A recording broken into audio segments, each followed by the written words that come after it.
Kacau, gaya kepemimpinan Anies disebut perpaduan Soeharto dan SBY. Anies yang sudah diusung oleh Nasdem sebagai capres, tentunya wajib mengangkat dirinya setinggi mungkin, baik oleh dirinya sendiri maupun oleh pendukungnya. Beberapa bulan lalu, para relawan Anies membuat sebuah tawakan yang menghibur. Salah satunya adalah akun Twitter Anies Mania yang menyebut Anies Baswedan adalah perpaduan dari 5 presiden Indonesia. Sebuah pujian yang tidak tanggung-tanggung, tanpa malu dan tak tahu malu. Akun relawan itu menyebutkan dalam unggahan grafiknya bahwa dalam diri Anies ada Soekarno sang orator, Soeharto yang provoksionis, Habibie yang cerdas dan pintar, Gus Dur yang toleran dan ikon politik tengah, SBY yang cermat dan JK sang negosiator atau juru damai. Dan seperti biasa tak ada nama Jokowi. Anies adalah antitesis dari Jokowi. Begitu kata Nasdem beberapa hari lalu.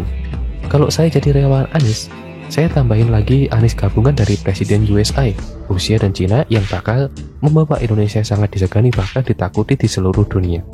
Selain relawan, Anies juga mendapatkan pujian dari politikus senior partai PPP, Habil Marati.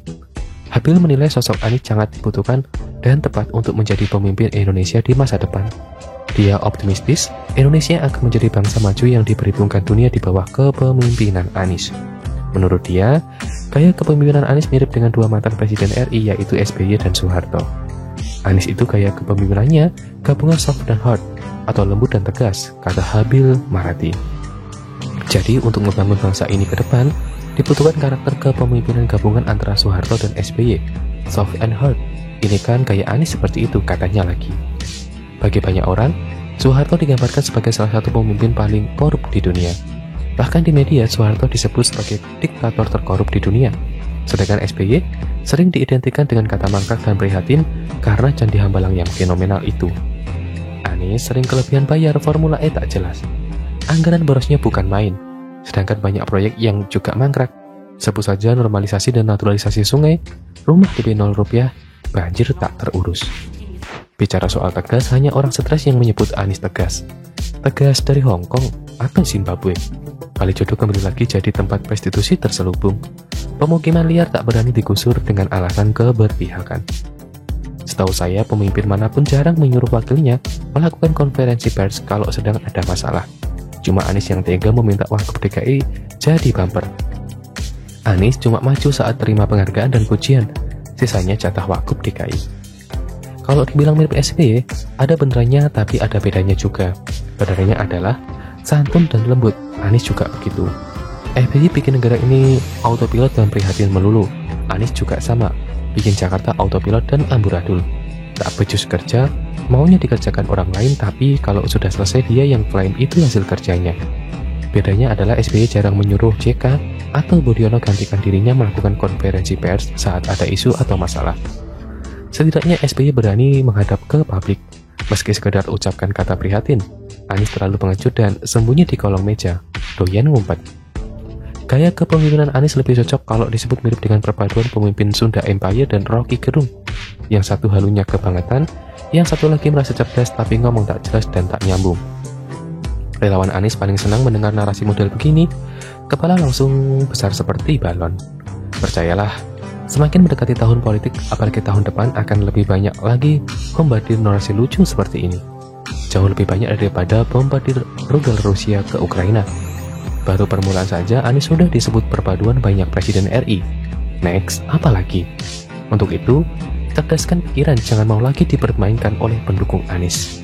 Tapi tak ada salahnya kita dukung Anies di tahun 2024. Bukan sebagai capres tapi sebagai kepala tim perumus kemas besar bahasa Indonesia atau KBBI, atau penulis buku tentang cara ilmiah merangkai kalimat-kalimat untuk membius banyak orang. Anies lebih cocok jadi penulis buku atau motivator.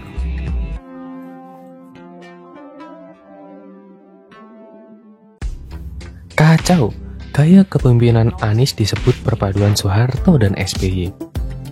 Anies yang sudah diusung oleh Nasdem sebagai capres, tentunya wajib mengangkat dirinya setinggi mungkin, baik oleh dirinya sendiri maupun oleh pendukungnya.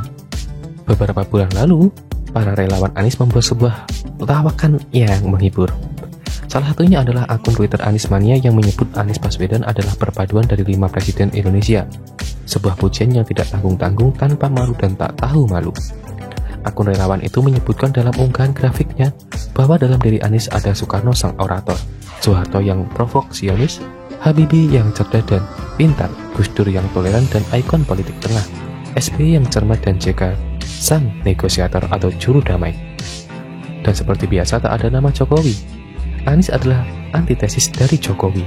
Begitu kata Nasdem beberapa hari lalu. Kalau saya jadi relawan Anies, saya tambahin lagi Anies gabungan dari Presiden USA, Rusia dan Cina yang bakal membawa Indonesia sangat disegani bahkan ditakuti di seluruh dunia.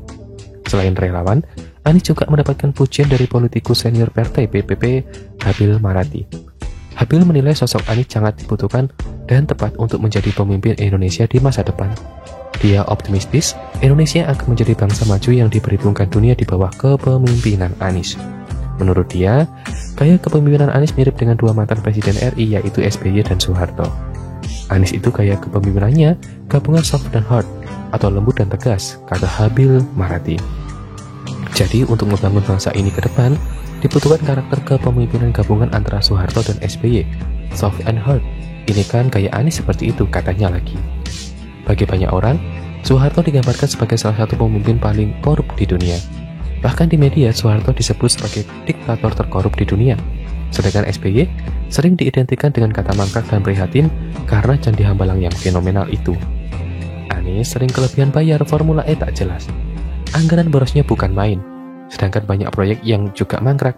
Sebut saja normalisasi dan naturalisasi sungai, rumah DP 0 rupiah, banjir tak terurus. Bicara soal tegas, hanya orang stres yang menyebut Anies tegas. Tegas dari Hong Kong atau Zimbabwe. Kalijodo kembali lagi jadi tempat prostitusi terselubung. Pemukiman liar tak berani digusur dengan alasan keberpihakan. Setahu saya, pemimpin manapun jarang menyuruh wakilnya melakukan konferensi pers kalau sedang ada masalah. Cuma Anies yang tega meminta Wagub DKI jadi bumper. Anies cuma maju saat terima penghargaan dan pujian, sisanya jatah Wagub DKI. Kalau dibilang mirip SBY, ada benerannya tapi ada bedanya juga. Beneranya adalah santun dan lembut. Anies juga begitu. SBY bikin negara ini autopilot dan prihatin melulu. Anies juga sama, bikin Jakarta autopilot dan amburadul. Tak becus kerja, maunya dikerjakan orang lain, tapi kalau sudah selesai dia yang klaim itu hasil kerjanya. Bedanya adalah SBY jarang menyuruh JK atau Budiono gantikan dirinya melakukan konferensi pers saat ada isu atau masalah. Setidaknya SBY berani menghadap ke publik, meski sekedar ucapkan kata prihatin. Anies terlalu pengecut dan sembunyi di kolong meja, doyan ngumpet. Gaya kepemimpinan Anies lebih cocok kalau disebut mirip dengan perpaduan pemimpin Sunda Empire dan Rocky Gerung. Yang satu halunya kebangetan, yang satu lagi merasa cerdas tapi ngomong tak jelas dan tak nyambung. Relawan Anies paling senang mendengar narasi model begini, kepala langsung besar seperti balon. Percayalah, semakin mendekati tahun politik, apalagi tahun depan akan lebih banyak lagi bombardir narasi lucu seperti ini. Jauh lebih banyak daripada bombardir rudal Rusia ke Ukraina. Baru permulaan saja Anies sudah disebut perpaduan banyak presiden RI. Next, apa lagi? Untuk itu, cerdaskan pikiran, jangan mau lagi dipermainkan oleh pendukung Anies. Tapi tak ada salahnya kita dukung Anies di tahun 2024. Bukan sebagai capres tapi sebagai kepala tim perumus kemas besar bahasa Indonesia atau KBBI, atau penulis buku tentang cara ilmiah merangkai kalimat-kalimat untuk membius banyak orang. Anies lebih cocok jadi penulis buku atau motivator.